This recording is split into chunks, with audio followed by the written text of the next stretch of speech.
तो बताया। तो तुमने ये बातें बिल्कुल समझ ली है।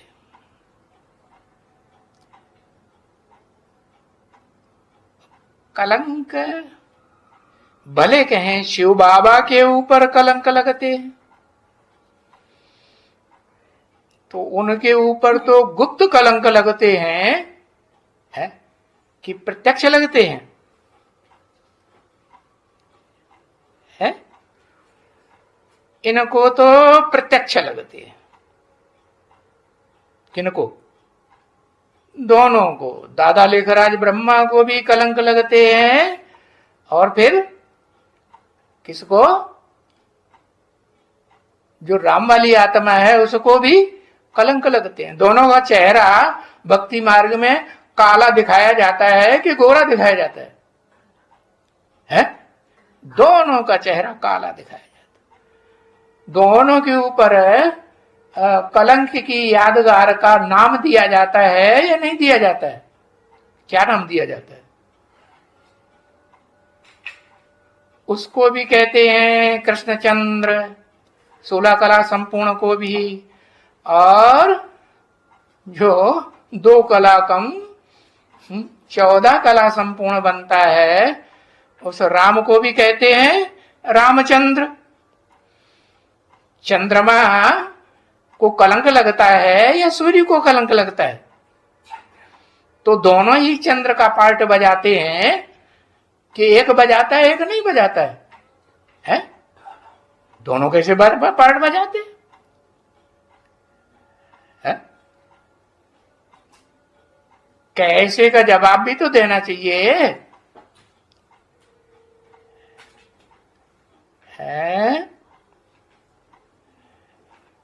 हाँ, क्योंकि असल ज्ञान सूर्य तो शिव है? शिव से डायरेक्ट आदि से लेकर के अंत तक रोशनी लेने वाला, उसका नाम शास्त्रों में दिया है विवस्वत सूर्य। किसको ज्ञान देता है? जब भगवान ओरिजिनल आता है, जिसमें से ज्ञान का भंडार कभी खूटता ही नहीं, तो जब इस सृष्टि रूपी रंगमंच पर आता है तो किसको ज्ञान देता है? चंद्रमा को देता है या सूर्य को देता है? हाँ, सूर्य, जिसका नाम ही है विवस्वत सूर्य, अर्जुन को ज्ञान देता है। और कोई भी, चाहे पांडव हो, चाहे कौरव हो, चाहे यादव हो, कोई भी संप्रदाय हो, कोई को भी निरंतर अखूट ज्ञान का भंडार मिलता है। क्यों? पार्शलिटी करता है? अरे लेने वाले लेते नहीं है तो उसका क्या दोष? किसका? देने वाला देता है और लेने वाले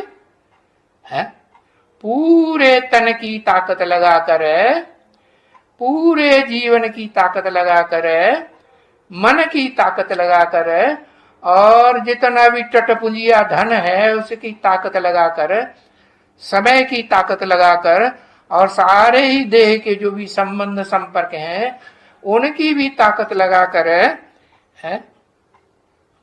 कोई अर्पण में होता है?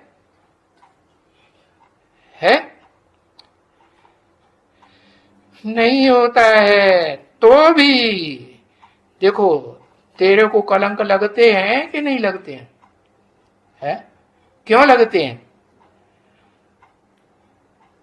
क्योंकि तेरे सर के ऊपर भी वो अधूरा चंद्र सदा विराजमान रहता है। संपन्न स्टेज तक भी विराजमान रहता है या नहीं रहता है? रहता है। तो कितना कलंक लगा है। तो फिर देखो, है